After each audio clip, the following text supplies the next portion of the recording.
Assalamualaikum warahmatullahi wabarakatuh. Hai, saya Sinta Sabrina. Saya dari kelas TPB 5 akan menceritakan sebuah kisah sebagai salah satu pemenuhan tugas dari mata kuliah terapi Masnawi. Kisah yang akan saya ceritakan ini berjudul Bagian untuk Singa. Kisah ini menceritakan seekor singa, serigala, dan musang yang berburu makanan bersama-sama di tengah gunung. Mereka bertiga sudah saling sepakat untuk mencari makanan bersama-sama. Namun, singa merasa bahwa pekerjaan ini cocok untuk dia lakukan sendiri. Dia merasa malu jika harus berburu bersama musang dan serigala. Namun, ia bersabar. Setelah beberapa lama mencari buruan, akhirnya mereka telah mengumpulkan beberapa hasil buruannya. Yang pertama ada lembu hutan, lalu ada kambing, dan yang terakhir ada seekor kelinci. Lalu karena mereka kelelahan, mereka memutuskan untuk istirahat dan berkumpul bersama.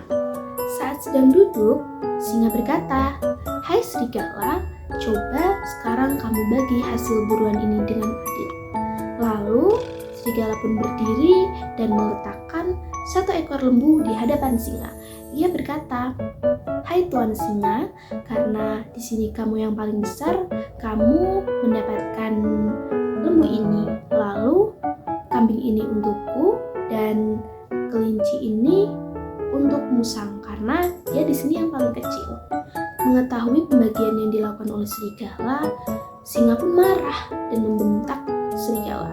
Ia berkata, "Dasar tidak tahu diri, bagaimana bisa kamu mengambil bagian di hadapku?" Lalu singa pun menerkam serigala dan membuatnya tergeletak di tanah. Ia pun beralih ke musang, lalu ia berkata, "Hai musang, sekarang giliranmu. Coba kamu bagi hasil buruan ini dengan adil." Lalu musang pun menundukkan kepalanya dan memberi hormat kepada singa. Musang berkata, "Lembu yang besar ini untuk Anda bisa memakannya menjelang siang. Lalu kambing ini bisa Anda makan saat siang dan kelinci ini bisa Anda makan saat malam hari." Mendengar pembagian yang dilakukan oleh musang, singa pun merasa puas.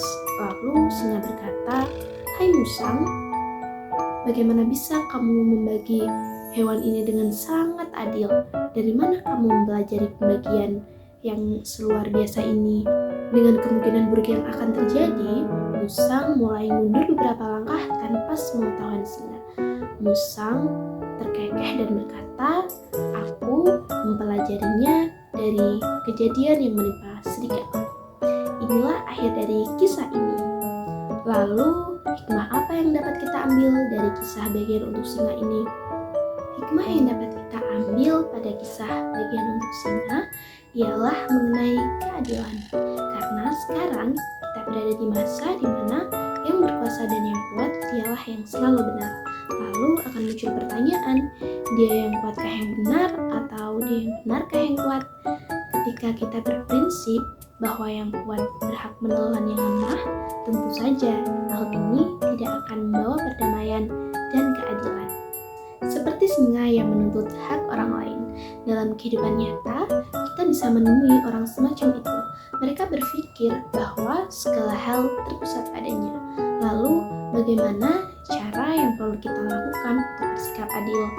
Untuk bersikap adil, kita harus melihat diri kita setara dengan orang lain, atau dalam Islam dikenal dengan istilah tawadu. Tawadu berarti ketika seseorang menjalin hubungan setara dengan orang lain, bukan melihat dirinya lebih tinggi maupun lebih rendah dari orang lain. Akhlak juga akan membuat seseorang memiliki tanggung jawab akan suatu hal. Orang yang memiliki akhlak baik, maka akan menjadi orang yang adil. Selain hikmah berupa keadilan, hikmah lain yang dapat diambil dalam kisah ini ialah ketika tidak memberitahu kesalahan orang lain, mereka akan menganggap apa yang dilakukan ialah hal yang benar.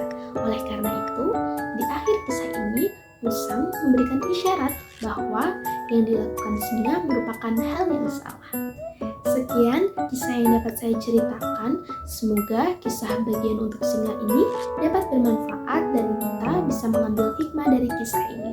Sekian dari saya, mohon maaf apabila ada salah kata. Terima kasih. Wassalamualaikum warahmatullahi wabarakatuh.